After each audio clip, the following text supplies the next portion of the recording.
like the troll mythology has turned into these stereotypes, and musically you only have like in the Hall of the Mountain King and some children's songs actually. So Arve thought, wow, let's go and make a more grown-up troll album.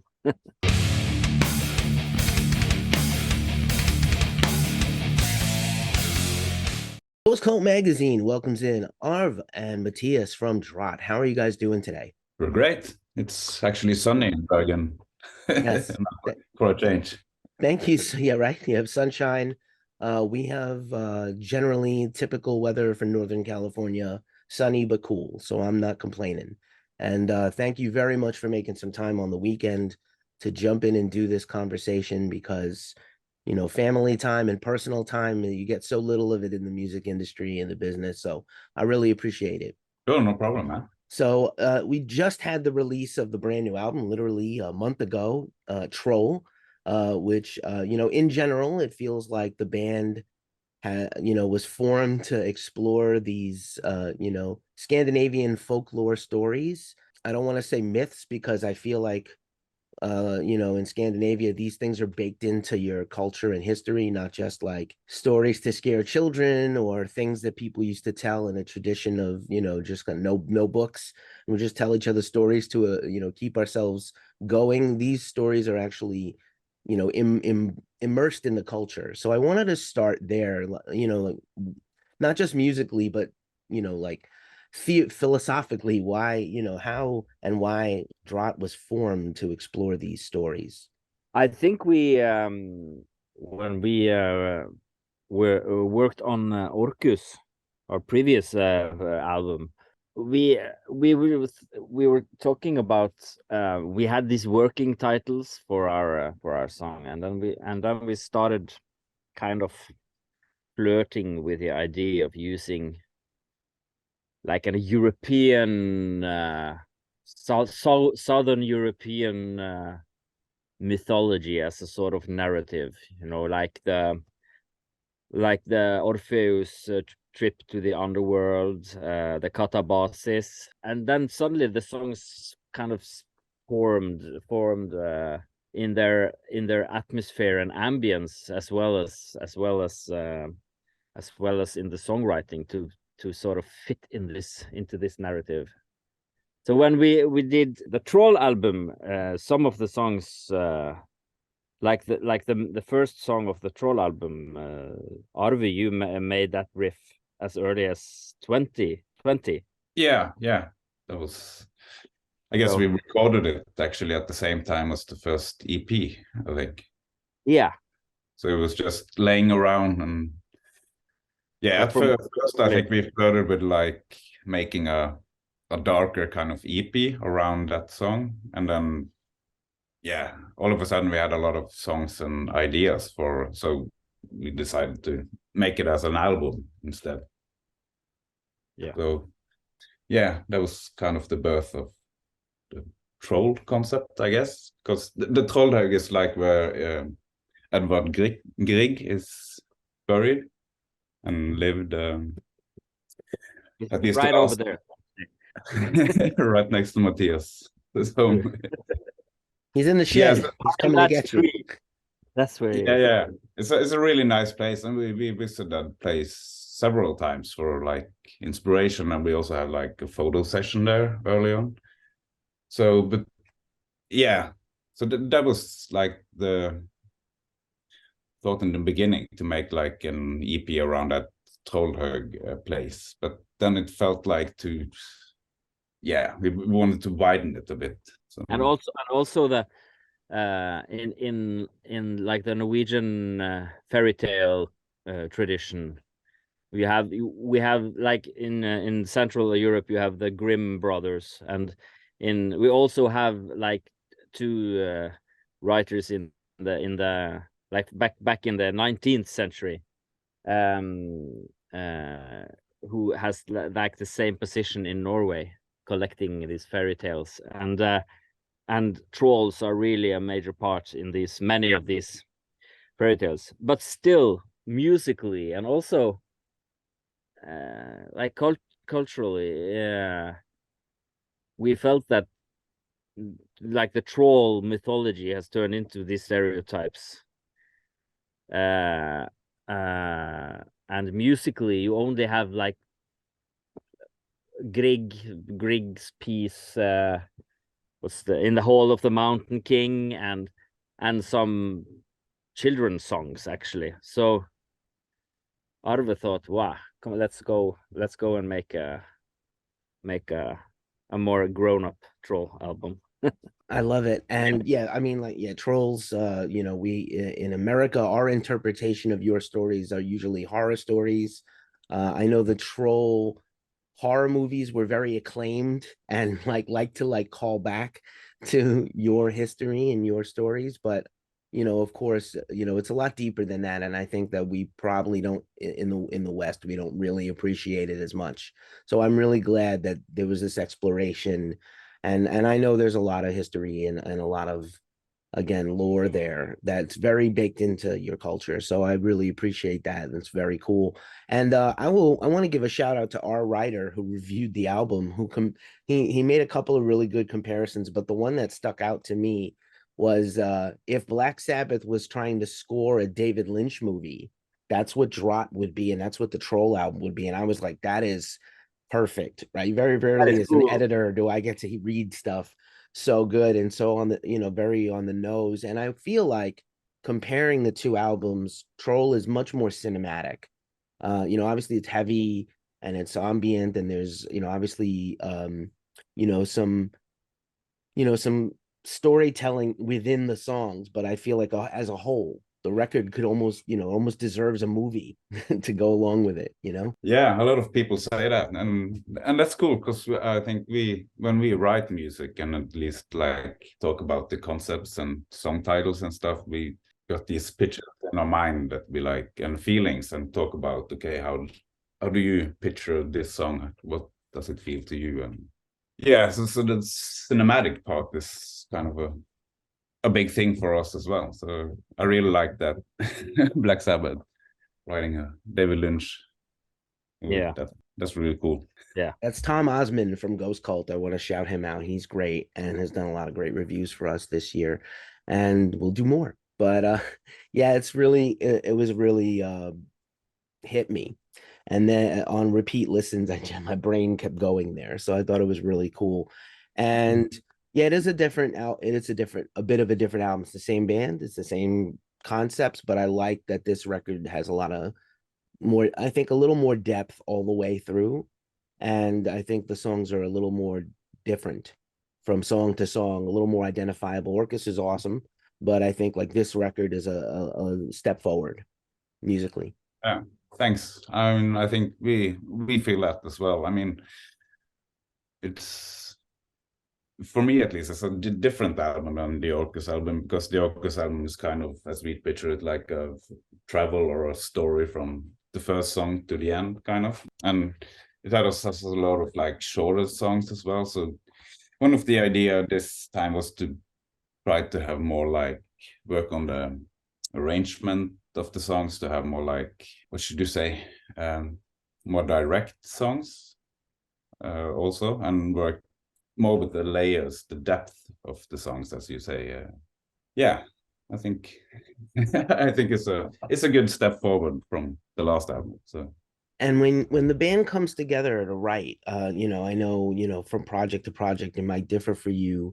Do you write songs on your own and bring them to the group? Do you get in a room together and show each other material? How does a song for the band form typically? it can be different stuff. I mean, in the beginning, we just like went in the rehearsal room and rigged up the gear and press record and just jammed for like yeah, 10-15 minutes. Then we started a new jam and recorded a lot of ideas that way. So we still have a lot of those jam sessions with ideas we haven't used yet. Then some of the songs on the Troll album was from like jam sessions, and also some of them were like written by me, or Matias had a riff we took to the other guy and just started playing on it and wrote that way. So yeah, a little bit of both. Right. And he's not here to speak for himself, but I feel like Ivar You know, people know his work from Ulver live. And you know, I know it's very exciting to get some of these, you know, key point bands named, you know, in the PR, who have done a very nice job for you. Shout out to By Norse Records and your publicist. But Matias, I don't know you. I only know Arve. I've met him and interviewed him before. What's your backstory? Obviously, you guys are friends. Maybe you grew up Yeah. together. Tell us about yourself a little bit.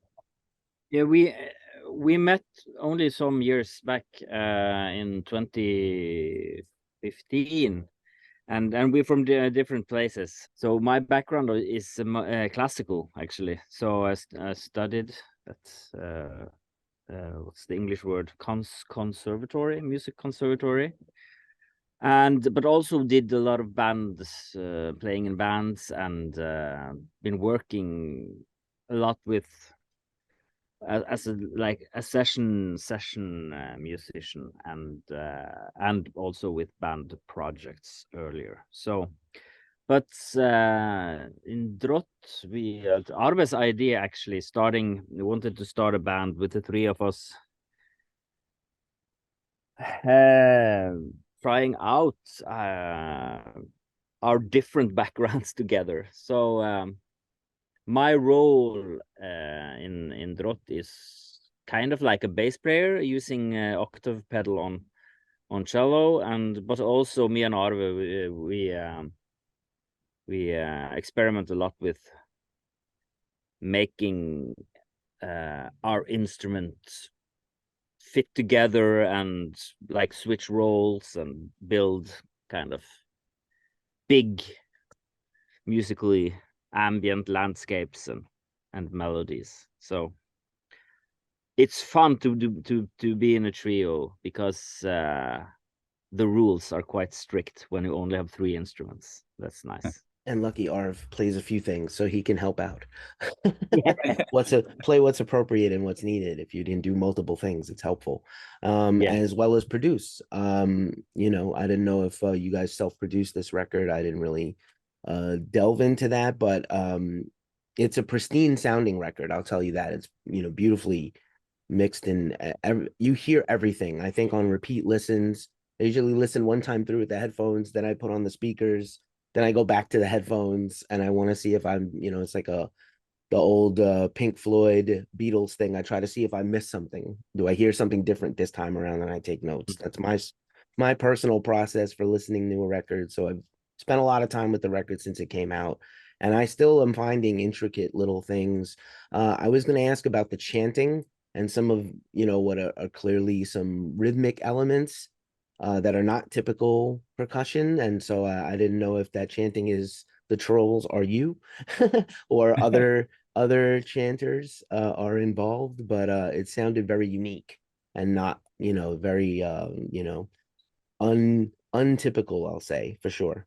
Thank you. Yeah, I mean, the chanting and a lot of the vocals is or like voices, you can say, because some of the songs are more like ordinary vocal parts. A lot of them, actually, me and Matias and Ivar is singing ourselves, but most of the voices and sounds in the background and is actually Kristian Gal and Lindy Fay, because they came in the last part of the process when we had recorded the songs, and we felt that, okay, should we try to get in a human voice here, just to like have a presence of something, a creature or whatever. So that was the plan, and we asked Kristian, and he said, yeah, sure, I'll try it out.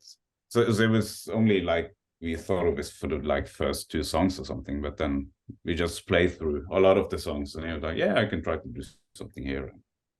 So there's a lot of cool like voices layers also in the background. The same as you say with the instruments, we have like a lot of layers. And yeah, I totally agree with you, like listening to albums over and over and checking it out on headphones and stuff and see what's going on in the background. I always used to love that with like old Pink Floyd albums, and King Crimson even, and stuff. So that's something we work a lot with within the arrangement as well. So nice. That first part tracks very well now. I didn't want to I hear Wardruna. I'm sure people have said that, or Heilung, if you're familiar with them. Of course we know Lindy Fay and Kristian from their many projects, but especially, Wardruna of late, the last decade, and fantastic group. I'm sure you'll, well known to Einar, who is a genius. We're big fans. We've covered them all over the world, luckily for us, from the beginning of Ghost Cult, which is weird. We're going into year 11, and like one of our first interviews was with Wardruna and Einar. So very interesting parallel. And like I said, there's just these layers. When is it finished? Did you have a deadline?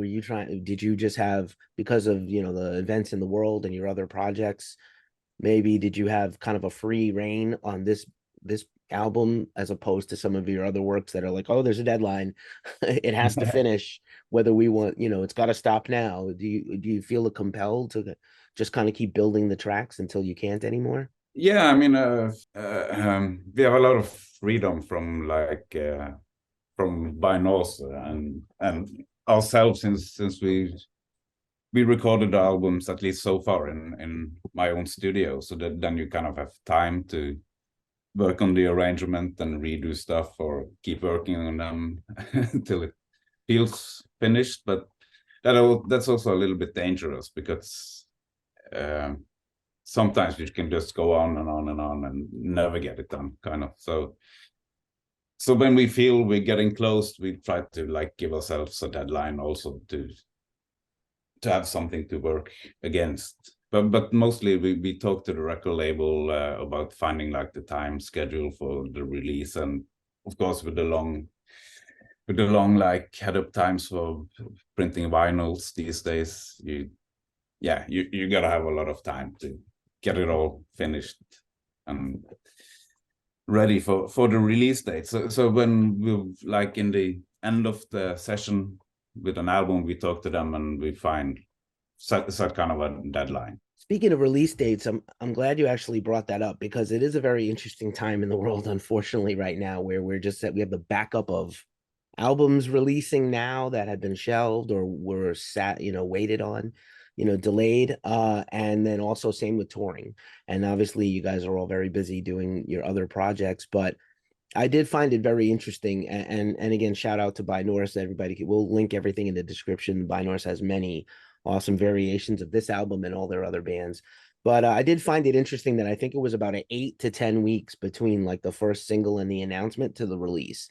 And I think I have observed, we have a podcast where I talk with my reviews editor, my senior editor, Steve, and we've been talking about kind of the shortening of the PR cycle, and it doesn't seem to be affecting the albums. I think in the past, if you had too short or too long a period of time, there's a mix, right? What's just right. So I thought it was very interesting. It was just basically a couple of months from the announcement to the release, because obviously you had everything ready. But for the fans and for the journalists, I thought it was just the right time.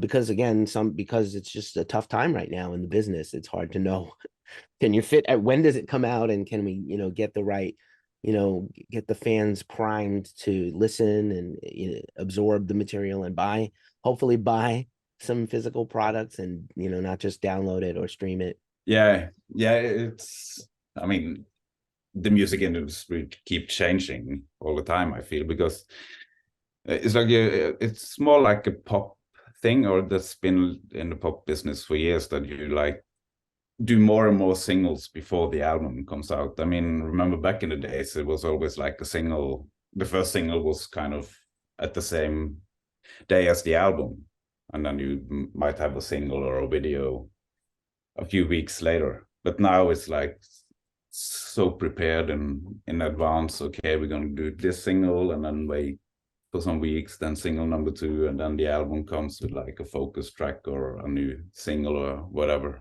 It's so who knows how it's going to be in the future. I really hope that the album format will survive, and I really think it will. That it's not going to be, at least in the rock and metal scene, I think that it's going to be all singles.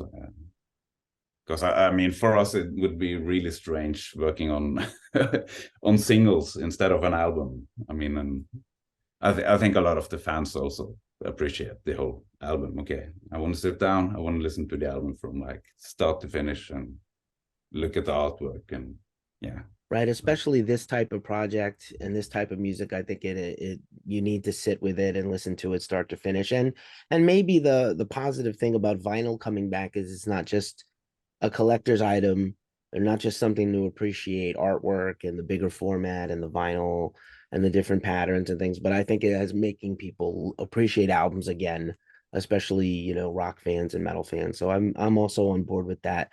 I just want to jump back to you for a second, Matias, and ask you, this is interesting to me.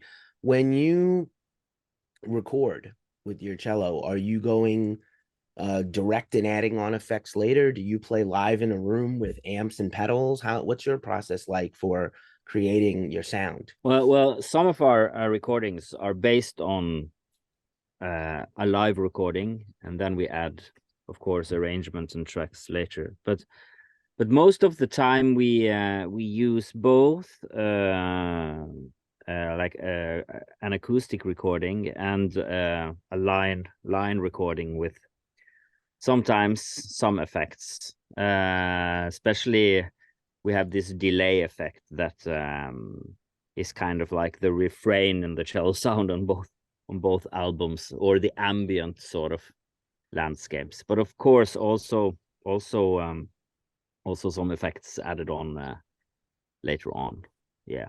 But Yeah, we really like to improvise. Like we can sometimes, if we have like a riff and we want to create a landscape, or even when we just start with a landscape, we take like we just press record and play for some minutes, and then do another one on top and another one on top, and then try to build that way.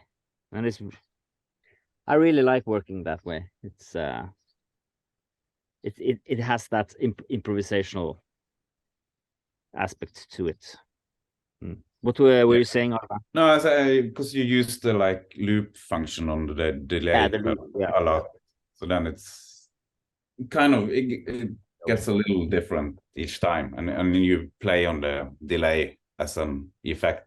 So then we have to record the line signal with the effects on, because it wouldn't be the same to add them after. But then also you have like the bass function, which is more straight recording with the line signal. Yeah. Nice. There is a very good drone quality to the bass parts also on Troll that I really appreciate. Definitely in my personal listening wheelhouse. So I really dig that. That's really great. And they do sound very unique. Also, it's not like very typical. You know, there are plenty of string players in heavy music now. It's not such a novelty anymore. But it's very cool the way you put it together. So thank you. Thanks. Yeah. Go ahead. A lot of some people think we use a lot of synthesizers. So, and I can imagine, I can kind of understand why, because the landscapes are so, well, it doesn't always sound like guitar and cello, but we're quite strict on that part, keeping up the dogma and keeping it as a trio, except from vocals, though, of course. Yeah. Nice. I love hearing that.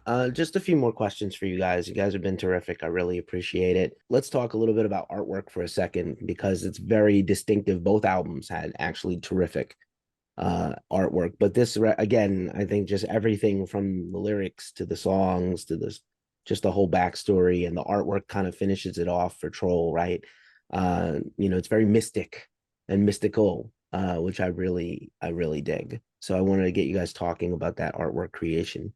Yeah, I think the whole idea was to, like, we didn't want like a stereotype Troll creature on the on the cover, because that wouldn't give it the right dimension and depth, kind of. So you wanted like try to build a landscape that you like get sucked into, and it's kind of what happens in here. It's yeah, so it can be up for like different interpretations from the listener also. And I really think the cover art like succeed in that and fits the music really good. It's always interesting when you have an album put together and you get the work from the designer and listen to the songs, watching on like the artwork, and then suddenly it's like our creativeness of the process really awakens. So it works out really good. Awesome. Thanks for sharing. Just for a last question, Arve, you have had quite a year and it's not even half over yet. We had a new album with Enslaved, Heimdall. You produced the new Immortal record and played on it, which is amazing. War Against All, incredible record, and now DROTT. How busy are you? And you know, I don't know if you can pull off the trifecta. Audrey Horne just had a record last year, so I don't think you can do another one this year, but maybe. You sound like you're very busy, a lot, working in the studio, producing, writing all the time. Yeah, it's normally busy, so but that's good. I mean, I love the both part of it. I mean, I love the touring, playing live shows. It's always great. It was great to be on tour again in the States now with Enslaved, because it's been like, I don't know, 5 years or something since we last toured. That's always like, yeah, a big thing. I think, go out and tour on a new album. It's great. But I also love the like writing process and the studio creative part. It's really fun and great to be able to do both. And yeah, it's been a busy year, and it will still be busy the rest of the year, doing a lot of festivals and shows. And yeah, I'm also doing some more studio work, but I don't think there's going to be any more albums this year, but probably next year for sure. But I mean, I feel lucky to be able to be part of so many different and great bands and musicians. Absolutely. And it's really fun with this DROTT project, because it's like a new thing, and we are still like involving our sound and our music to like test out new stuff, bring in new elements, and so yeah, it's exciting to work like that. And also with like both Matias and Ivar is great musicians, so that's really awesome, because you can check out ideas, and if I come with an idea to Matias, he will like take it in a whole new direction, both like as a musician and since it's on a cello, it will sound very different if I play some stuff on the guitar and can you try to do this on cello. And also the other way around, when Matias comes with play some riff or like melody on cello, and yeah, try to do this on guitar. And yeah, so I mean, I feel lucky to be able to be a part of so many great projects and bands. Amazing. Well, we'll spend some more time listening to Troll, and we'll look forward to more new music in the future. Arve and Matias, thank you so much for spending some time with Ghost Cult. Troll is the new album by DROTT, out now on By Norse Records. Thank you so much for spending some time with us today. Yeah, sure. Thank you for having us.